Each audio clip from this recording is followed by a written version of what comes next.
नमस्कार दोस्तों, मेरा नाम है विमल सिंह बालाजी स्टडी अड्डा में आपका स्वागत है। आज तारीख है आपकी 2 फरवरी 2022 की। दो आपकी अपडेट हैं प्रमुख, दोनों की एक-एक करके बात करते हैं।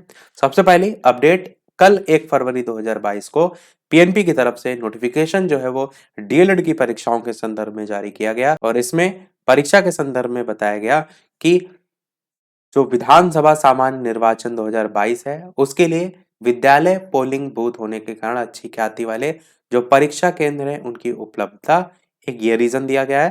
और अधिकारियों कर्मचारी जो है उनकी चुनाव कार्य में ड्यूटी है लगी हुई है, उसके कारण व्यवहारिक कठिनाइयों को देखते हुए निदेशक राज्य शैक्षिक अनुसंधान और प्रशिक्षण परिषद उत्तर प्रदेश लखनऊ के द्वारा यानी SCERT के द्वारा आदेश के क्रम में 9 फरवरी से 18 फरवरी 2022 तक आयोजित होने वाली जो डीएलएड परीक्षाएं हैं इनको स्थगित करने का निर्णय जो है वो लिया गया है। वैसे भी आपने देखा था कि कोविड के कारण ही काफी जो परीक्षाएं थी इस माह में उनको मार्च या अप्रैल में वैसे भी आगे बढ़ा दिया गया था। साथ ही साथ विधानसभा सामान्य निर्वाचन 2022 के उपरांत डीएलएड परीक्षा के लिए अलग से जो है नई समय सारणी है वो जो है वो निकाली जाएगी। बाकी परीक्षा नियामक प्राधिकारी के साइन और वगैरह आप देख सकते हैं। तो ये हो गया आपका डीएलएड के संदर्भ में नोटिफिकेशन। अब बात करते हैं सीटेट की ऑफिशियल आंसर की। सीटेट के संदर्भ में काफी लोग के लिए साथ ये दिक्कत आ रही कि जब वो अपनी आंसर की जो है वो चेक कर रहे हैं तो वहां पर जो नंबर है उन्हें समझ नहीं आ रहा है कि इतने कम कैसे हो रहे हैं। तो कारण ये है कि यहाँ पर नोटिफिकेशन जो है 31/1/2022 को जारी कर दिया गया था सीटेट की तरफ से ऑफिशियल आंसर की के संदर्भ में कि कैसे आपको ऑफिशियल आंसर की चेक करनी है।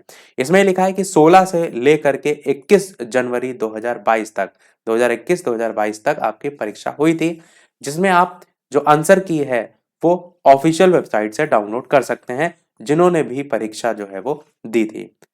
ये भी इसमें बताया गया है कि जो भी कैंडिडेट जो है वो सेटिस्फाइड नहीं है आंसर की से वो चैलेंज भी जो है वो कर सकते हैं। उसका प्रोसीजर भी यहाँ पर बताया गया है। पहले पॉइंट में ये बताया गया है कि द आंसर की ऑफ सीटेट दिसंबर 2021, जो भी आपकी आंसर की जो है ऑफिशियल वेबसाइट पर दिखाई जाएगी आपको, वो मेन क्वेश्चन पेपर की है जो कि आपके वेबसाइट पर ही सीटेट दिसंबर 2021 क्वेश्चन पेपर लिंक से एक्टिवेट किए गए हैं। यानी जो ऑफिशियल आंसर की जारी की गई है वो आपके जो पेपर है उसकी ऑफिशियल आंसर की नहीं है। जो सीटेट के पेपर जो है वो यहाँ पर जारी किए गए उनकी ऑफिशियल आंसर की जारी की गई है। तो आपको सबसे पहले क्या करना है, जो लिंक है जहां से आप जिस दिन पेपर जो है वो देने गए थे उस दिन का पेपर आपको सबसे पहले डाउनलोड करना है। उस डाउनलोड किए गए पेपर को आपको जो आंसर की जो है यहां पर दी गई है उस दिन की, वो आपको उस पेपर से मिलान करके उस पेपर में आपको टिक करना है कि ये आंसर जो है वो होगा। फिर उसके बाद उस पेपर से आपको अपनी जो आंसर की है उसमें क्वेश्चन मिलाने हैं। आगे देखिए लिखा है, therefore the candidates are informed to first of all match the sequence of questions and answer option of their question paper which is available in their login and also sent to their through email। दोनों माध्यम से भेजा गया है और आगे भी वही बताया गया है कि जो भी आपको ईमेल या आपका लॉगिन आप जो करेंगे उसके थ्रू डाउनलोड करेंगे, जो आप पेपर दे के आए उसको मेन क्वेश्चन पेपर जो है उसके जरिए आपको जो आंसर की है वो आपको चेक करनी पड़ेगी। तो क्लियर आपको है कि आपको जो वेबसाइट है उस पर जो मेन क्वेश्चन पेपर दे रखा है उसमें सबसे पहले आपको जो आंसर की आप डाउनलोड करेंगे उस पेपर में आपको आंसर मिलाना है और उस पेपर में मिलाने के बाद फिर आपको आप जो क्वेश्चन पेपर जो है वो दे करके आए हैं उसके सीक्वेंस से जो है वो मैच करना होगा और फिर आपको आंसर की चेक करनी होगी। बाकी यदि आपने चेक कर लिया है तो अपना स्कोर अवश्य बताइएगा। साथ ही साथ इसमें नीचे भी बताया गया है कि the challenge of answer keys will be accepted online only. केवल आप ऑनलाइन मोड के थ्रू जो है वो चैलेंज जो है कर सकते हैं किसी भी प्रश्न को। समय इसमें दिया गया है 4/2/2022 का, यानी 4 फरवरी 2022 तक आप कर सकते हैं। द चैलेंज के बारे में बताया गया कि और किसी मोड से जो है एक्सेप्ट नहीं होगा और फीस जो है ये 1000 रुपए जो है वो रखी गई है।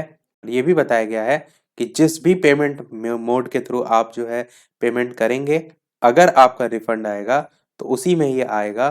तो कोशिश कीजिएगा कि जो भी कैंडिडेट हैं वो फीस जो है वो खुद के क्रेडिट या डेबिट कार्ड से करें, क्योंकि बहुत लोग क्या करते हैं साइबर कैफे से करा लेते हैं और फिर वो जो रिफंड आएगा वो उसी साइबर कैफे वाले के में आ जाएगा। बाकी आगे इसी के बारे में डिटेल में जो है वो बताया गया है। तो ये था इस ओवरऑल दोनों नोटिफिकेशन में। यदि फिर भी आपका कोई प्रश्न हो तो कमेंट में लिखकर आप पूछ सकते हैं। इसी प्रकार डेली अपडेट पाते रहने के लिए चैनल सब्सक्राइब करके नोटिफिकेशन बेल अवश्य ऑन कर लीजिएगा।